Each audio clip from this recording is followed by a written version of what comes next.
marcher dans l'amour, de même que le Christ nous a aimés et s'est livré lui-même à Dieu pour nous en offrande et en sacrifice, comme parfum de bonne odeur. Éphésiens 5, verset 2. Quel lien y a-t-il entre se sacrifier et renoncer à soi-même? Le premier est la racine sur laquelle grandit le second. Le renoncement permet de vérifier la réalité du sacrifice de soi-même et prépare chaque fois le renouvellement de ce total abandon. Ainsi en fut-il pour le Seigneur Jésus. Son incarnation fut un sacrifice. Sa vie de renoncement l'a prouvé et par elle il fut préparé pour ce nouveau grand sacrifice de lui-même, la mort sur la croix. Ainsi en est-il pour chaque chrétien. La conversion, c'est jusqu'à un certain point le sacrifice de soi, un sacrifice partiel à cause de la faiblesse et de l'ignorance du nouveau converti. À partir de ce premier acte d'abandon de soi, on découvre qu'il faut exercer quotidiennement le renoncement. Les efforts même du chrétien pour y parvenir lui montrent sa faiblesse et le préparent à ce sacrifice nouveau et plus complet dans lequel il trouvera enfin la force pour un renoncement continuel. Le sacrifice de soi-même est de la même nature que le véritable amour. La nature véritable et bénie de l'amour consiste à s'oublier soi-même et à chercher son bonheur dans celui qu'on aime. S'il découvre chez le bien-aimé un désir ou un besoin, l'amour est contraint par sa nature même à offrir son bonheur propre pour le bonheur de l'autre, à s'unir à l'être aimé et à lui faire partager sa propre bénédiction en se sacrifiant lui-même. Qui peut affirmer que l'un des secrets que révélera l'éternité n'est pas que le péché fut permis par Dieu, parce que sans lui, l'amour de Dieu n'aurait jamais pu être pleinement révélé? La gloire suprême de l'amour de Dieu a été manifestée dans le sacrifice de Christ, et c'est la gloire suprême du chrétien d'être semblable à son Sauveur sur ce point. Le commandement nouveau, le commandement de l'amour, ne peut être accompli que par le sacrifice complet de soi-même. Alors seulement nous pouvons aimer comme Jésus a aimé. Soyez donc les imitateurs de Dieu, dit l'apôtre, et marchez dans l'amour de même que le Christ nous a aimés et s'est livré pour nous en sacrifice. Que votre marche et votre comportement soient dans l'amour selon l'exemple de Christ. C'est à cause de cet amour que son sacrifice a pu être agréable à Dieu, comme un parfum de bonne odeur. De même que son amour s'est dévoilé dans le sacrifice, que votre amour montre qu'il est conforme au sien en se sacrifiant chaque jour pour le bien des autres. C'est ainsi qu'il sera aussi agréable à Dieu. Nous devons donner notre vie pour les frères. Jusque dans les circonstances ordinaires de la vie familiale, dans les rapports entre mari et femme, entre maître et serviteur, se sacrifier comme Christ doit être la règle de notre comportement. Marie, aimez chacun votre femme comme Christ a aimé l'Église et s'est livré lui-même pour elle. Éphésiens 5, verset 25. Notons bien ces paroles. S'est livré lui-même à Dieu pour nous en offrande. Nous voyons ici que le sacrifice de soi a deux aspects. Le sacrifice de Christ était dirigé à la fois vers Dieu et vers les hommes.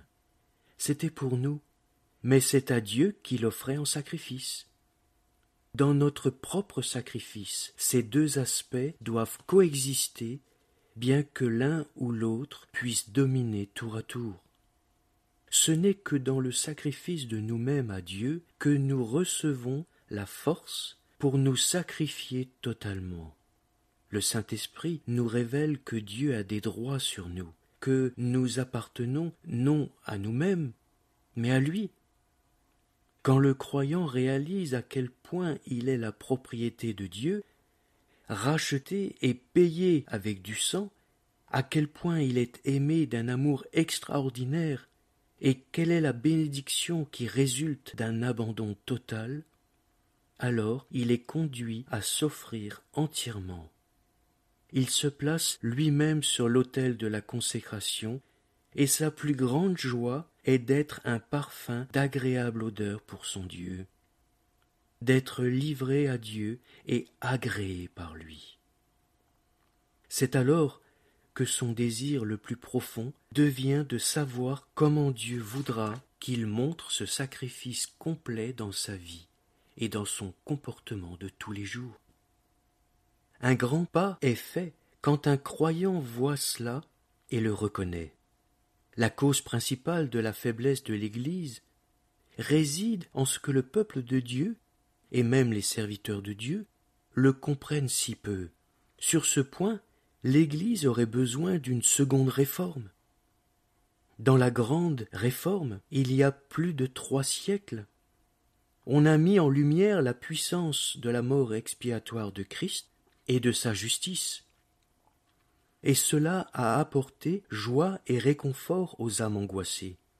Mais nous avons besoin d'une seconde réforme pour élever plus haut, comme une bannière, la loi de l'exemple du Christ, pour restaurer la réalité de la puissance de sa résurrection, qui nous rend participants de sa vie et de sa ressemblance.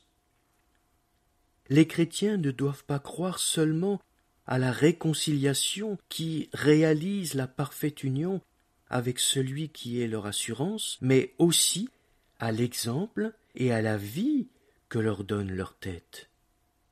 Ils ont à représenter véritablement Christ sur terre et à montrer aux hommes, au travers des membres du corps de Christ, comment vivait leur chef quand il était en chair parmi nous. Prions ardemment afin que les enfants de Dieu, en tout lieu, apprennent à discerner leur saint appel. Et vous tous qui déjà y aspirez, ne craignez pas de vous consacrer à Dieu, par un sacrifice de vous-même semblable à celui de Christ. À votre conversion, vous vous êtes donné à Dieu. Depuis lors, vous avez renouvelé ce don de vous-même, en vous livrant à nouveau à lui bien des fois. Mais l'expérience vous a enseigné combien c'est encore insuffisant. Peut-être n'imaginez-vous pas à quel point le sacrifice de soi doit et peut être complet. Venez contempler maintenant Christ, votre modèle, et voyez dans son sacrifice sur la croix ce que le Père attend de vous. Venez voir en Christ, car il est notre tête et notre vie, ce qu'il va nous rendre capables d'être et de faire. Croyez en celui qui, des cieux, va accomplir en vous ce qu'il a accompli dans sa vie et sa mort sur cette terre pour vous servir d'exemple. En Christ, offrez-vous vous-même au Père, désirant être totalement et complètement une offrande à Dieu, un sacrifice offert pour les hommes. Attendez-vous à Christ pour réaliser cela en vous et vous y maintenir. Que votre relation avec Dieu soit claire et précise, tout comme Christ vous lui appartenez entièrement. Alors, il ne vous sera plus impossible de marcher dans l'amour, comme Christ qui nous a aimés l'a fait lui-même. Alors vos rapports avec les frères et avec le monde deviendront des occasions merveilleuses de prouver à Dieu que vous êtes complètement livrés à lui en offrande et en sacrifice de bonne odeur. Seigneur, grand Dieu, ton dessein est le mien. En cet instant solennel, je proclame tout à nouveau que je me consacre à toi, non pas par mes propres forces, mais par la force de celui qui s'est livré pour moi, parce que Christ, mon modèle, est aussi ma vie. Seigneur, comme toi, je m'offre au Père en sacrifice pour les hommes, par ta grâce et par ton œuvre. Amen.